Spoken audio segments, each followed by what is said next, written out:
Exam రాస్తుంటే ఈ రోజు మనం అంతా ఒక బాధ్యతగా తీసుకొని నిలబడి ఆయన గెలిపించుకోవాలని చెప్పి నేను ఈ సభాముఖంగా అందరికీ తెలియజేస్తున్నాను.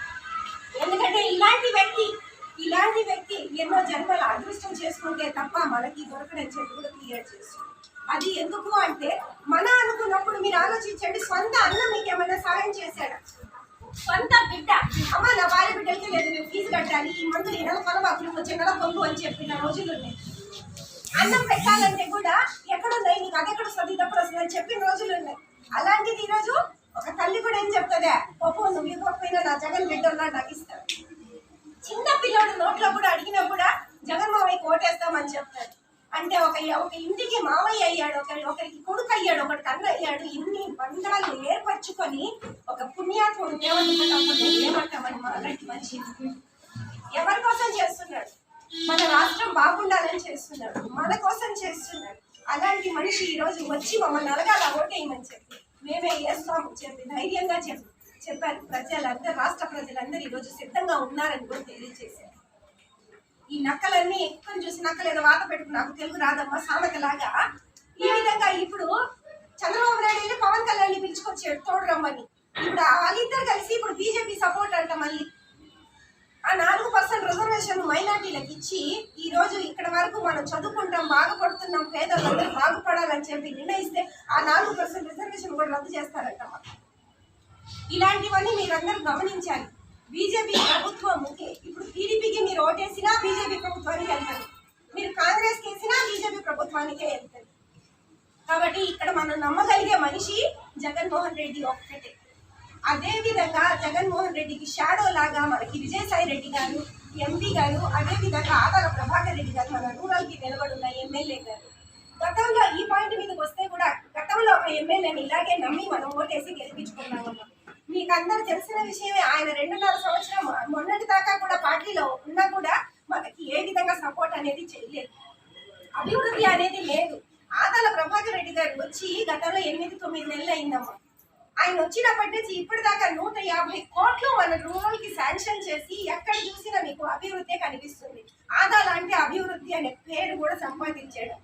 చెడ్డ పేరు రావడానికి 1 రోజు చాలు, మంచి పేరు కావాలంటే ఎన్ని రోజులు పట్టదో ఇది మనందరికీ తెలిసిన విషయం. ఇంత తక్కువ సమయంలో మన గురించి ఆలోచించి బడ్జెట్ లేకపోయినా కూడా తెచ్చి మన అవసరాలని తీర్చి ఏ రోజు మనకి పింఛన్ ఆపలేదు, ఏ రోజు అమ్మఒడి ఆగలేదు, ఏ రోజు చేయూత ఆసరా ఆగలేదు. అదేవిధంగా ఈ పొలాలు దున్నే వాళ్ళకు కూడా రుణమాఫీలు ఏ రోజు ఆగలేదు. గతంలో చూసుకుంటే ఎన్ని ఆత్మహత్యలు, పేపర్ చూడాలంటే భయం వేసేది. ఇప్పుడు ఎక్కడున్నాయి? సస్యశ్యామలంగా ఈరోజు రాష్ట్రం ఉంది అని అంటే అది ఒక్క జగన్మోహన్ రెడ్డి వారి వల్లే సాధ్యం అవుతుంది. దీన్ని ఆటంకాలు కల్పించడానికి ఈ నక్కలు తోడలందరూ ఒక్కటై వస్తున్నారమ్మ గుంపులుగా. జగనన్నకు అండగా మేమున్నామనే దానికి ఆయుధం మన ఓటు ఒక్కటే. ఒకటి గుర్తించండి అందరూ, ఒకటి గుర్తించండి, ఏంటంటే మీ ఓటే మీ ఆయుధం. పోనీలే నా ఒక్క ఓటు వల్ల ఏమవుతుంది అని మాత్రం అనుకోబాకండి. ఎందుకంటే ఒక్క ఓటు వల్ల ఆ ట్యాంకీ అనేది ఎక్కడికో పోతుంది. ఒక్క ఓటు వల్ల తలరాతలు కింద పైన మారుతాయి. మీరు ఇళ్ళలో చూసుంటారు, 10వ తరగతి చదివే పిల్లలు, 2వ చదివే పిల్లలకి మార్కులు ఒక్క మార్కు తగ్గితే ఏమవుతుందమ్మా? ఒక్క మార్కు తగ్గితే ఎంతో ర్యాంక్ వెనకాల వెళ్ళిపోతుంది. అదేవిధంగా ఇక్కడ మెజారిటీలో కూడా తేడాలు వస్తుంది. మీ ఓటు మీ హక్కు, మీ భవిష్యత్ అది. ఇది గతంలో మాట్లాడినమాట. ఇప్పుడు నేను కొత్తగా చెప్పే పదం ఏంటంటే మీ ఓటు మీ భవిష్యత్తు కాదు, మనందరి భవిష్యత్తు.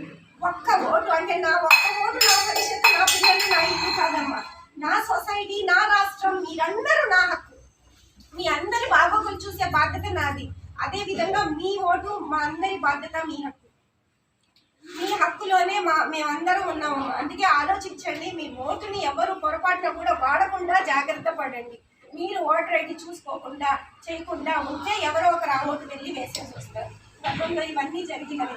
కాబట్టి జాగ్రత్తగా ఉండండి. ఒక ఓటు విలువ మీ అందరికీ తెలియట్లేదు. ఏదో 500, 1000 రూపాయలకి కొనేది కాదమ్మా ఓటు అనేది. ఓటు అనేది ఎంతో మంది జీవితాల భవిష్యత్తు. అది గుర్తు పెట్టుకోండి. పిల్లలైన సంవత్సరానికి ఒకసారి ఎగ్జామ్ రాస్తారు. మీ ఓటు పిల్లలు కాదు, పెద్దోళ్ళు కాదు, ముసలి కాదు, అందరు కలిపి వాడే ఎగ్జామ్ అమ్మాలి. మన రాష్ట్ర భవిష్యత్తు, అందరి భవిష్యత్తు ఆధారపడేది. ఒక ఇంట్లో ఒక పిల్లోడు పాస్ అయితే ఆ కుటుంబం ఒకటి బాగుపడుతుంది. కానీ ఒక రాష్ట్రంలో మీరందరూ వేసే ఓటు వల్ల రాష్ట్రంలో ఎన్ని కోట్ల మంది ఉన్నారో అందరి జీవితాలు మారుతాయి. చాలా మందికి వసతి గృహాలు దొరికినాయి. చాలా మందికి అమ్మఒడి వల్ల పిల్లల్ని ఆపేసి ఉండే వాళ్ళు కూడా ఈ రోజు పిల్లల్ని దర్జాగా చదివిస్తున్నారు. ఇంతకు ముందు గవర్నమెంట్ స్కూల్ ఎట్టున్నాయి, ఇప్పుడు ఎట్టున్నాయి తేడా గమనించండి. ఇంతకు ముందు ప్రభుత్వంలో ఉద్యోగాలు చేసే వాళ్ళు ఎట్టున్నారు, ఇప్పుడు ఎట్ట క్రమశిక్షణగా ఉన్నారు.